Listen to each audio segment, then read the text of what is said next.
Hello everyone, this is Ben Gussel. How's it going? um,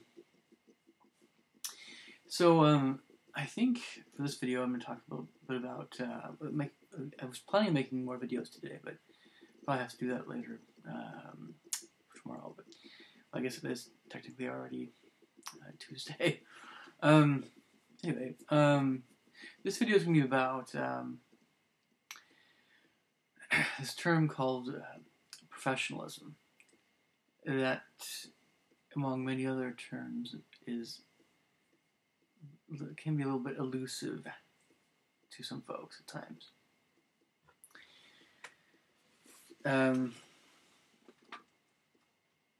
Yeah.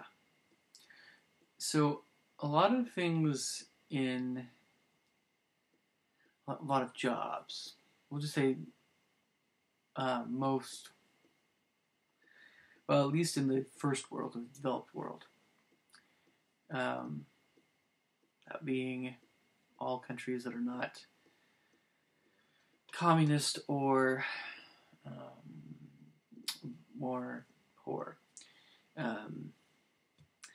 So all developed countries, so United States, Canada, Europe, Japan, South Korea, there's some other ones as well, so on and so forth.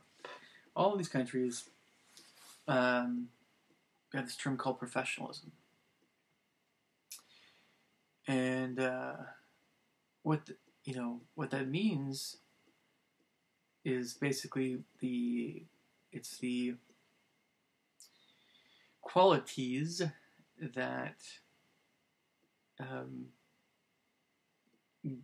a employer would look for in a professional, which is basically everybody who works.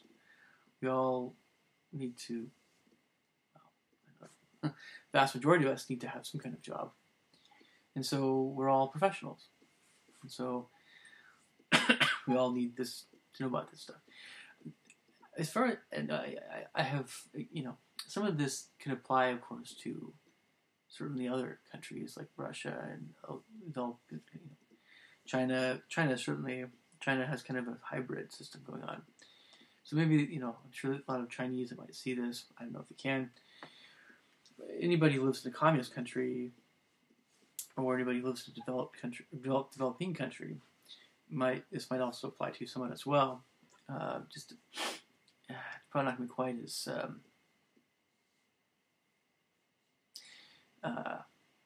in depth, perhaps. It depends on the job too. So again, professionalism has to do with the qualities of a working person, that with regard to their job. So again, professionalism has to do with the qualities a person has that would apply to their job, to their profession. So here's what I want to mention about this. There's a lot of things that you can talk about. I'm going to try to be more specific here. So a coal miner, a doctor, a lawyer, a classical musician, a park ranger, policeman, someone in the armed forces, a farmer, or a lifeguard. I mean, I'm naming all these different jobs, and we hear about these. We learn about these bit by bit. We learn about these kinds of jobs when we're younger, what they might entail. But we don't always learn everything about these jobs. And, sometimes it's just a question of just being too young to understand some things, but sometimes it's a question of just things are never really explained as much until you go to college and you study them. And so, on the one hand, there's a lot of things that are never explained sufficiently to young people and to everybody in general who wants to get a new job. I mean, especially a job that they want to keep for a long time. Like not a real job, that's a different term, but a career, right? Career job. Real jobs are more like, a job, not something that's not very fun sometimes, but kind of. But so, when someone brings up professionalism, I think it's a little bit interesting. Every single one of those jobs I just mentioned a while back, they all have very different things that employers are looking for in their workers. Now, I mean, like, I didn't mention this, but someone working at a casino, maybe that's kind of depends on what they're doing. Some jobs are a bit more entry level. If you have somebody who's a bartender, what kinds of qualities are you looking for in that bartender versus another kind of bartenders are different, but let's just pick kind of low level, well, no, in a similar train of thought, maybe a bouncer. Bartender, bouncer. What qualities looking for in a bartender that would have to do with professionalism? Bartenders need to be friendly. They need to be very shrewd. They need to know their alcohol, right? So Mormons would not apply here. Yeah. So, and they need to, again, friendly and shrewd, and know their alcohol. But they need to kind of be fun, energetic, but calming. It's very much a customer thing. At the same time, bartender needs to be able to say, needs to know when someone's had too much alcohol, when something might get out of hand. And they, every place has a certain way of dealing with that. But yeah, I mean, obviously, bartenders need to be the eyes, at least, for that kind of situation. Now, I don't know everything about bartending. I don't know when they can say no. I don't know if they have to go to a manager or if they just call the police. It just depends on, But imagine your entry-level guys would probably report something to an upper-up person. Or if they were, I don't know. But I know, I can see a lot of situations where they would need to be a little bit more experienced in life. Yeah. So, a bartender versus a bouncer. A bouncer obviously needs to be able to know how to handle himself physically in any situation. Needs to read people very, very well. Needs to handle something before it gets out of hand. So they don't have to be big boys, but they need to, yes, this Roadhouse, Patrick Swayze. You need to at least be a black belt. I mean, geesh. Or the equivalent of that, just combat-wise. You need to really be a pretty serious fighter to handle yourself. And if you're a bouncer at some podunk place, probably not that elite. If you're a big guy, it usually takes care of some of that, but it all depends. I mean, employers are looking for bouncers that have level heads. I mean, you can't be too emotional, just like in Roadhouse Complaints. You can't be an emotional person. You have to be very, very level-headed.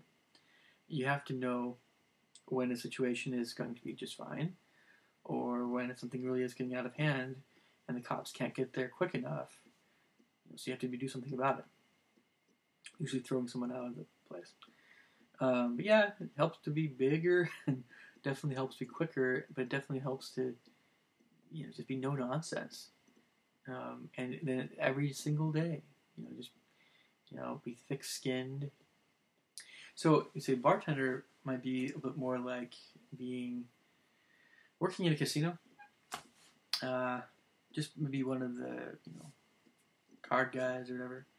You don't have to know your alcohol, of course, but it's more of a customer thing. You don't have to be. Every job is a little different regarding how you treat customers, but it's more of a friendly-ish kind of thing. Where being a bouncer is much more like being a policeman. Although, perhaps you see bouncers that are really big and muscly, and policemen sometimes aren't always that way. because they have weapons and things. And they call for backup if you have a 7-foot tall guy who's just enormous. Like, oh my gosh, yeah. But some policemen are very big.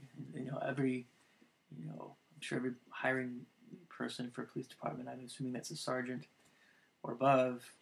I don't know how they work. Definitely, at least a captain, but I think captains don't tend to do that. I think it's more sergeants. I don't know. Any person who's hiring a new police officer probably wants at least a handful of guys that are pretty stinking big and tough and strong to handle whatever. And they can have all kinds of police officers. So again, I mentioned all these other jobs earlier. Being a park ranger, what kind of, there's the attributes, the qualities, right, that are needed for being a good park ranger. Well, you need to know something about forestry, ecology, definitely ecology, and all the naturey stuff, plants, and animals, and environmental science, and you need to be probably pretty physically fit and able to work for long periods by yourself, out in the forest,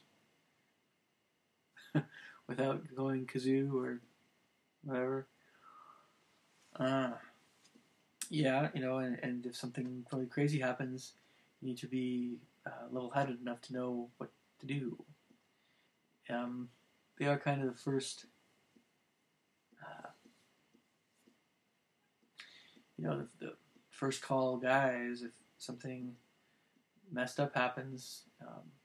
I'm assuming that if there's a bad enough situation that they would call for the local sheriff, that sort of thing. I don't know how that all operates, but you kind of, it's both a, I don't want to say scientific, but it's both a ecological and a law enforcement kind of thing. My experience, my understanding of the profession. But what I'm trying to say again is that the things that someone tells you about professionalism may only apply to certain jobs. Some things could apply to all jobs, like, being honest, not stealing, right? But that term honesty, though, there are jobs that require that you actually are a little bit dishonest. So maybe that doesn't even apply. Show up for work. That can be maybe something that can apply to all jobs. Or the equivalent, but some jobs, are different. They're freelance kind of things. I don't know. So I want you to keep this in mind. This video is really not just for younger folks, but it's for everyone. It depends on the job regarding what qualities an employer is looking for. Professionalism, right? It depends on the job. And what we need more of, incidentally, then, in junior high and high school and college, we need more practical things. We need more practical skills. We need more of a practical knowledge of how things work in the world. We all need this. Not just some of us. We all need this. 95% of us.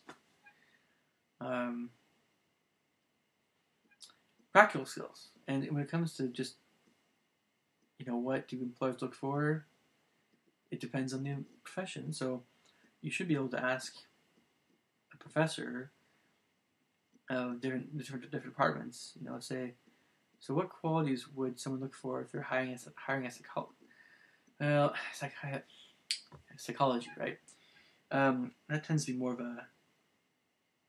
sometimes more of a independent freelance thing, but if a dean, head of a psychology department, was hiring a new professor in psychology, what would he look for? That's maybe more an academic thing. And that would be something that would be very good to ask someone who was, upper up in a psychology department, because that's what he does. But if you were to ask Simon Cowell, who was a businessman, basically, in music, pop music, that's what he is. He's a businessman. You're asking, so what qualities do you look for in pop musicians that you want to work with? And he could tell you, but those qualities again would be different than someone who is going to be a soccer coach, of course, right? So it's easy to kind of to have this list of attributes. It has to do with what is professional and what is not, but it depends on the job. And sometimes in some jobs, there isn't really a very clear. It's not very clear what is professional, what's not. Some jobs is clear, some jobs not. And if you ever get on the wrong side of your boss for whatever reason, just be aware that sometimes it's not always your fault. You thought that something would be professional or fine, and I guess it wasn't. And you just learn from it, and there's laws that apply to wrongful termination. But it's sometimes you can fight it. Sometimes, but a lot of just jobs that you would not want to have as your career. A lot of those jobs, there's a quicker hiring and firing or hiring and quitting rate anyway, because whether or not the qualifications for whatever job, whether or not they're very clear to someone, some jobs are just going to go through more turnover, right? Because they're less desirable. But people are looking certain. It's just a matter of, again, this is kind of a job search thing. It's just a matter of finding the right employers, finding the right work. And again, I think in general, college is too abstract and too theoretical. You use a lot more practical things, a lot more social kinds of things that can be learned and adopted. And some people will struggle their entire lives to understand the social things about certain professions. And maybe it's best for them not to go into those professions. Maybe they can, but maybe they have to find an employer that will appreciate the social qualities they have, the other qualities that might make up for whatever shortcomings they have in a professional sense, right? But again, sometimes with some jobs you can't. A lot of times it's just not very clear. And so a lot of people err on that side of caution. I don't know. I'm just not going to go there. But some people do. Some people that should be very shrewd socially, in a social sense. Some people really are idiots. If you have a job where you're kind of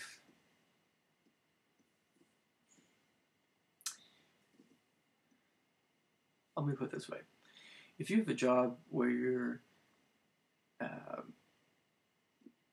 where people trust you in a emotional or spiritual or social kind of context, so being a policeman would apply to this. Certainly being a teacher, that's what I'm kind of hinting at, but professor, minister, etc. If you have a job where you have some impact on people, and they look up to you in some respect, or that you're seen as the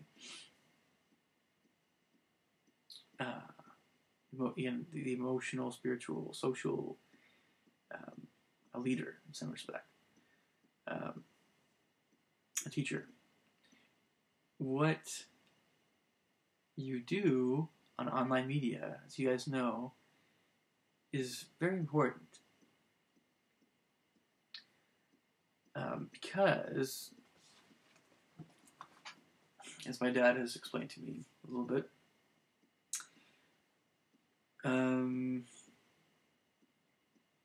it has to do with trust, or it has to do with character, kind of, but it has to do with perceived character more than anything else. It's very likely in my life, for instance, that someone will, well, people will keep getting the wrong idea about me. I know. But maybe even, even in a professional sense, there might be times when people get the wrong idea. I'm going to, of course, make sure I'm always doing what I should be doing in my profession, but,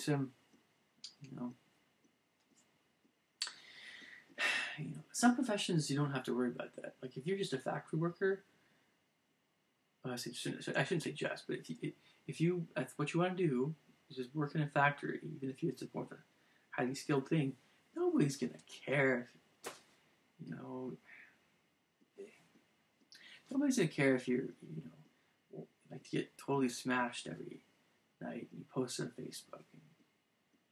Maybe your employer might not like it, but if your employer's kind of into drinking as well, he's not going to do anything. So there you go, right? If your boss is a big drinker and you drink with, I don't know if you drink with your boss, if there's a drinking culture in your work, and I've heard in Asia and Japan, for instance, that there's some of this is every country's a little different, but businessmen will be very disciplined and very polite and impeccable, more or less in certain places and at work. But then, when they're at a bar and they're having sake or whatever, it's different, right?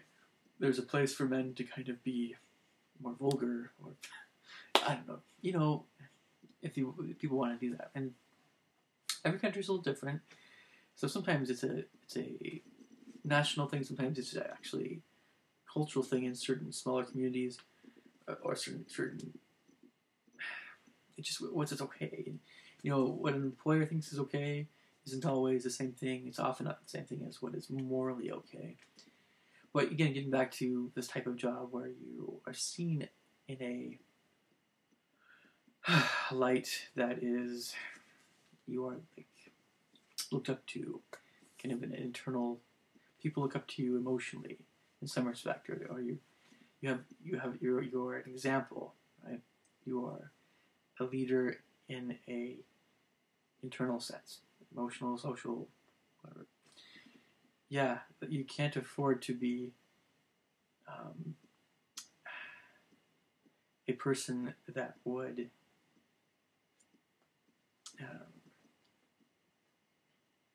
basically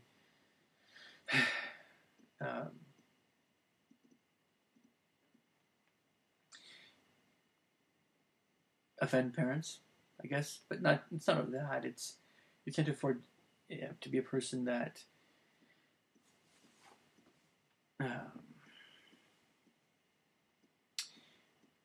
isn't a very good role model, or isn't a very good there's issues of character that do come into play somewhat, depending on the job and depending on what someone has done. Parents can kind of freak out about small things. Some parents.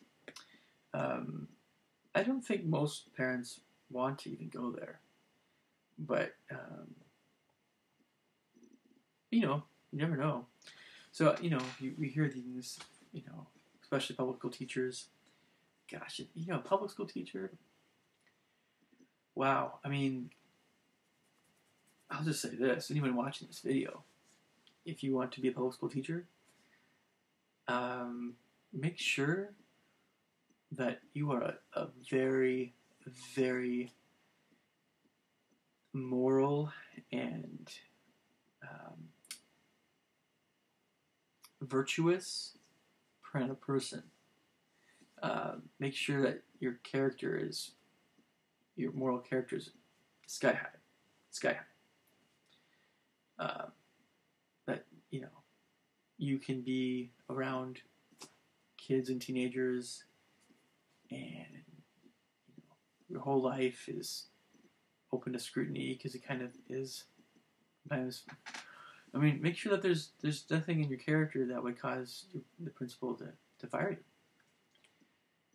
for something that just some dumb thing you said or did. If public schools and public education in the United States at least, if they keep going the way they're going, it can turn into a kind of farce. But it depends on the school district, but it's like you have a lot of people that want to be teachers, of course. Yeah, sure. But, yeah, I mean, like, the culture of public schools, a lot of times, oh, man. Just, anyway, leave me your thoughts and comments below. Catch you guys later.